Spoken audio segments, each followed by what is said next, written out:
दुनिया भर में आज भी कई चीजें रहस्य से बनी हुई हैं जिनका खुलासा अभी तक नहीं हो पाया है।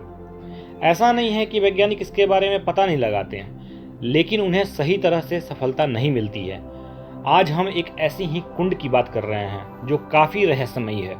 इसका जल स्रोत क्या है और इसकी गहराई कितनी है, इस बारे में कई प्रयास किए गए, लेकिन सबका नतीजा सिफर रहा। यह कुंड है भीम कुंड, जो कि मध्य प्रदेश के छतरपुर जिले में है। तो आइए इसके बारे में आज विस्तार से जानते हैं। भीम कुंड को लेकर एक कथा मिलती है कि महाभारत काल में अज्ञातवास के दौरान पांडव एक वन से गुजर रहे थे। उसी समय द्रौपदी को प्यास लगी। तब पांचों भाइयों ने आसपास पानी को तलाशा, लेकिन कहीं भी पानी का कोई स्रोत नहीं मिला। कथा के अनुसार धर्मराज युधिष्ठिर ने नकुल को स्मरण कराया कि उसके पास यह क्षमता है कि वह पाताल की गहराई में स्थित जल का भी पता लगा सकता है।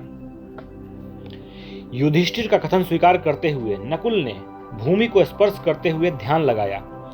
नकुल को पता चल गया कि किस स्थान पर जल स्रोत है, लेकिन जल कैसे मिले यह समस्या जस की तस थी। तब कथा के अनुसार जब द्रौपदी प्यास से बिल्कुल व्याकुल हो उठी तो भीम ने अपनी गदा उठाई और नियत स्थान पर गदा से प्रहार किया। भीम की गदा के प्रहार से भूमि की कई परतों में छेद हो गया और जल दिखाई देने लगा, लेकिन भूमि की सतह से जल स्रोत लगभग 30 फीट नीचे था। ऐसी स्थिति में युधिष्ठिर ने अर्जुन से कहा कि अब तुम्हें अपनी धनुर्विद्या की कौशल से जल तक पहुंच मार्ग बनाना होगा। यह सुन अर्जुन ने धनुष पर बाण चढ़ाया और बाणों से जल स्रोत तक सीढ़ियां बना दी। धनुष के सीढ़ियों से द्रौपदी को जल स्रोत तक ले जाया गया।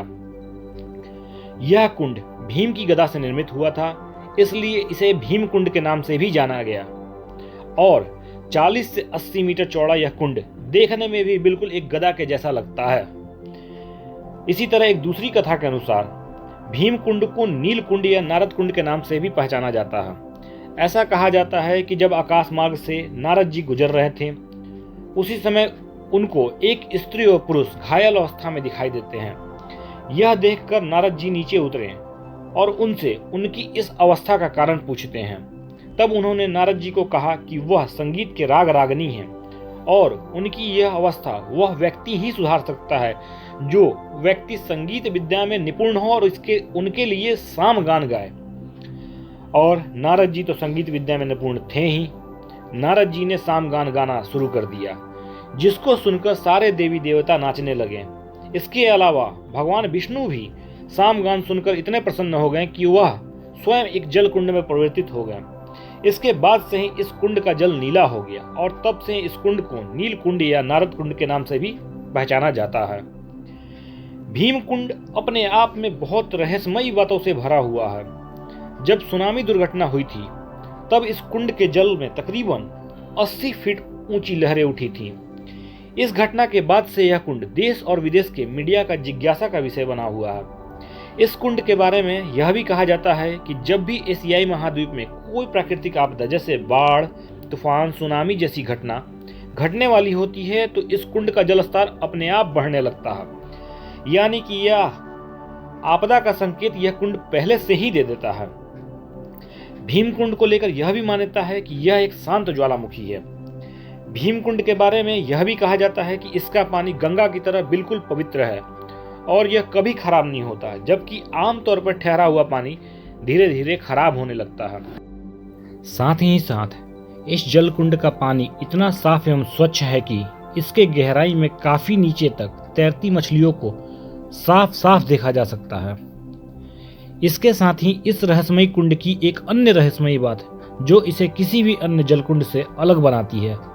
सामान्यतः किसी जल कुंड में तैरते वक्त या किसी अन्य कारण से किसी की मौत हो जाए तो मृत शरीर पानी में फूलकर ऊपर तैरने लगती है। विपरीत इसके भीम कुंड में मृत्यु पश्चात मृत शरीर अदृश्य हो जाती है और वह कभी भी नहीं मिलती। अगर बात इसकी गहराई की करें तो अब तक कई भूवैज्ञानिकों ने गोताखोरों द्वारा इसकी गहराई का पता लगाने का प्रयास किया है, लेकिन किसी को भी कुंड का तल नहीं मिला। बता दें कि इस रहस्यमय कुंड की गहराई पता करने की कोशिश स्थानीय प्रशासन से लेकर विदेशी वैज्ञानिक और डिस्कवरी चैनल तक ने की है, लेकिन सबको निराशा ही हाथ लगी। एक बार विदेशी वैज्ञानिकों ने कुंड की गहराई पता लगाने के लिए 200 मीटर पानी के अंदर तक कैमरा भेजा था, लेकिन फिर भी गहराई का पता नहीं चल पाया।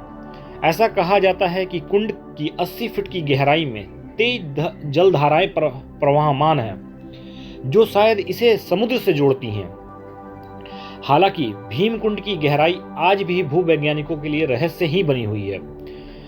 और भीमकुंड की गहराई कितनी है और जब भी कोई जल प्रलय आने वाला होता है तो इसका पानी क्यों बढ़ने लगता है, ये सभी चीजें आज भी विशेषज्ञों के लिए एक रिसर्च का विषय है।